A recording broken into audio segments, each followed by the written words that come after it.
മുതുതല പറക്കാട് തെക്കുമല റോഡിന്റെ നവീകരണ പ്രവൃത്തികൾ തുടങ്ങി. പറക്കാട് ഭാഗത്തെ തകർന്ന ഇടങ്ങളിൽ കട്ടവിരിക്കൽ പ്രവൃത്തികളാണ് നടപ്പാക്കുന്നത്. മുതുതല കൊപ്പം പഞ്ചായത്തുകളെ ബന്ധിപ്പിക്കുന്ന പറക്കാട് തെക്കുമല റോഡിന്റെ നവീകരണ പ്രവൃത്തികളാണ് ആരംഭിച്ചിരിക്കുന്നത്. മുതുതല പഞ്ചായത്തിൽപ്പെടുന്ന പറക്കാട് ഭാഗത്തെ റോഡിന്റെ തുടക്കത്തിൽ പാടെ തകർന്നു കിടക്കുകയാണ്. ഏറെക്കാലമായി റോഡിന്റെ തകർച്ച മൂലം ഇതിലൂടെയുള്ള യാത്ര വലിയ ദുരിതപൂർണമായിരുന്നു. ഇതിന് പരിഹാരം തേടിയാണ് 16 ലക്ഷം രൂപ ചെലവിൽ റോഡ് നവീകരിക്കുന്നത്. റോഡിന്റെ നവീകരണ പ്രവൃത്തികൾ മുഹമ്മദ് മോസിൻ എംഎൽഎയുടെ നേതൃത്വത്തിൽ സന്ദർശിച്ചു. ഉടൻ തന്നെ നവീകരണ പ്രവൃത്തികൾ പൂർത്തിയാക്കി റോഡ് ഗതാഗതത്തിന് തുറന്നു കൊടുക്കാനാകുമെന്ന് മുഹമ്മദ് മോസിൻ എംഎൽഎ പറഞ്ഞു.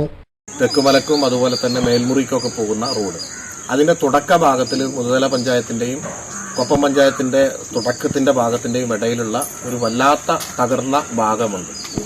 ഈ പറക്കാടെന്ന് ആരംഭിക്കുന്ന ഭാഗം അത് നവീകരിക്കാൻ വേണ്ടി ഇവിടുത്തെ ജനങ്ങൾ നിരന്തരമായി ആവശ്യപ്പെടുന്നതാണ്. അതിന്റെ ഭാഗമായി 16 ലക്ഷം രൂപ MLA ഫണ്ടിൽ നൽകിയിരുന്നു.